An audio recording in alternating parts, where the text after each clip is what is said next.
Hello hi అందరికీ బాగున్నారా అండి? ఎస్, నేను బాగున్నా. మీరందరు హ్యాపీగా ఉన్నారు అనుకుంటున్నా. ఇది ఒక వీడియో, నేను ట్రావెల్ చేసిన ప్లేస్ మీతో షేర్ చేసుకోవాలనుకున్న ప్లేస్. మంచి ప్లేస్, డివోషనల్ ప్లేస్. నాకు తెలిసి చాలామంది చూసింటారు ఈ ప్లేస్ని, కానీ నాకెందుకో షేర్ చేసుకోవాలి, చెప్పాలి మీతోని అని నాకు అనిపించి నేను మీతో షేర్ చేస్తున్నా. ఈ టెంపుల్ ఫస్ట్ ఇది అవుట్ సైడ్ అనమాట. అవుట్ సైడ్ నుంచి మెల్లగా ఎంటర్ అవుతున్నాం. చాలా వాకబుల్ డిస్టెన్స్ ఉంది. అట్లనే మెల్లగా వాక్ చేస్తూ ఉన్నాము. చాలా దూరం ఉంది. నియర్ బై వచ్చేసినాం. ఇప్పుడు ఈ చుట్టుపక్కల ఉన్న ప్లేస్లో నియర్ బై మనం వచ్చేసినాం అనమాట. ఈ నియర్ బై మీకు చూసే వాళ్ళకు అర్థమైపోతుండొచ్చు ఏం ప్లేస్ ఏందనేది. ఇక్కడ వినాయకుడి గుడి ఉంది. ఈ వినాయకుడిని దర్శించుకున్నాకనే మళ్ళీ లోపలికి పోవాలి. లోపలికి పోగానే మీకు ఈ స్టాచ్యూ ఇది చూసినాక ఒక ఐడియా వచ్చిండొచ్చు. ఇది అమ్మవారి గుడి, తుల్జా భవాని అమ్మవారి గుడి. లోపల పెద్ద లైన్ ఉంటుంది.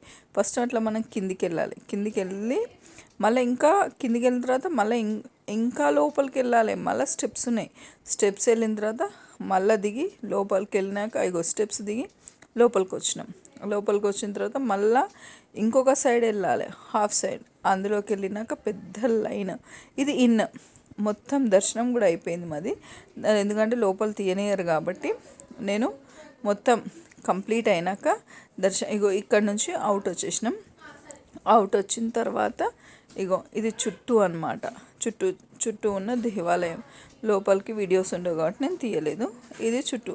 ఇది చూసిన తర్వాత ఒకసారి ప్రదక్షిణం చేయాలనిపించింది అనమాట. ఓవరాల్ ఒకసారి ప్రదక్షిణం చేసుకుంటూ వీడియో కూడా చూపిద్దాం మీకు ఎట్లుంటుంది అనేది అనుకుని వీడియో చూపిస్తున్నాను అనమాట. టోటల్ గుళ్ళు ఉన్నాయి. అక్కడ చీరలు ఉన్నాయి.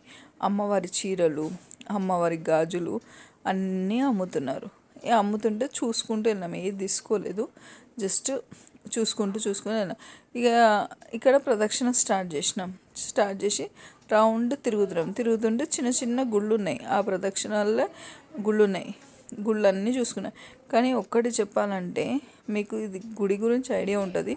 చూస్తుంటే అసలు నాకు నమ్మలేకపోయిన ఈ కన్స్ట్రక్షన్, అప్పుడు historic construction is very good, marvellous construction.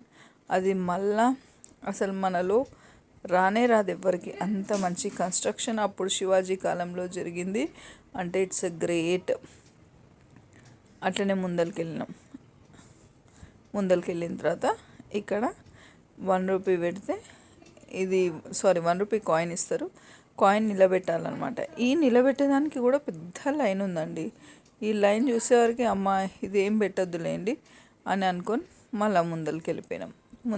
వచ్చి అవుట్ సైడ్ రాగానే టోటల్ అన్నీ అమ్మనికి ఎట్లా ప్రతి గుళ్ళో ఉంటాయి. కానీ ఇక్కడ నాకు ఒకటి అబ్జర్వేషన్ ఏం చేసిన అంటే చిన్నపిల్లలు ఆడుకునే సామాన్లు అట్లాంటివి లేవు అన్నమాట. ఓకే, అక్కడ నుంచి బయలుదేరి ఒక ప్లేస్కి వచ్చినాం. ఈ ప్లేస్ శివాజీ టైంలో ఉడుములు పెట్టి ఎక్కేవాళ్ళు అని విన్నా నేను. అంతా నాకు ఐడియా లేదు. సరే అని లోపలికి వెళ్తే నాకు కొంచెం గోల్కొండ అనే కొంచెం ఎక్స్పీరియన్స్ అట్లనే అనిపించింది. బట్ చూద్దాం అని మెల్లగా నడుచుకుంటూ లోపలికి వెళ్ళిన. చూస్తుంటే ఇక్కడ పురాతనమైన కొండలు, రాళ్ళు అన్నీ చూస్తుంటే కొంచెం రాజుల కాలంలోకి వెళ్ళినామా మనము అనే ఒక ఫీలింగ్ వచ్చింది. కొండ లోపలికి నడుస్తున్నాం. ఇవన్నీ పాతవే, అన్నీ పెట్టినాయి, అన్నీ పాత. నేను అనుకున్నా అది నీళ్ళ చేస్తారేమో అని అనుకున్నా. అక్కడ ఎవరు చెప్పేవాళ్ళు కూడా లేరు, దీని గురించి ఎక్స్ప్లెనేషన్ చేసేవాళ్ళు కూడా లేరు. అట్ లాస్ట్ మేము కొండపైకి ఎక్కినాం. మొత్తం మీదకి ఎక్కగానే ఇదంతా పైనుంచి వ్యూ. ఇట్లా వెళ్తుంటే అక్కడ వాటర్ కూడా ఉన్నాయంట.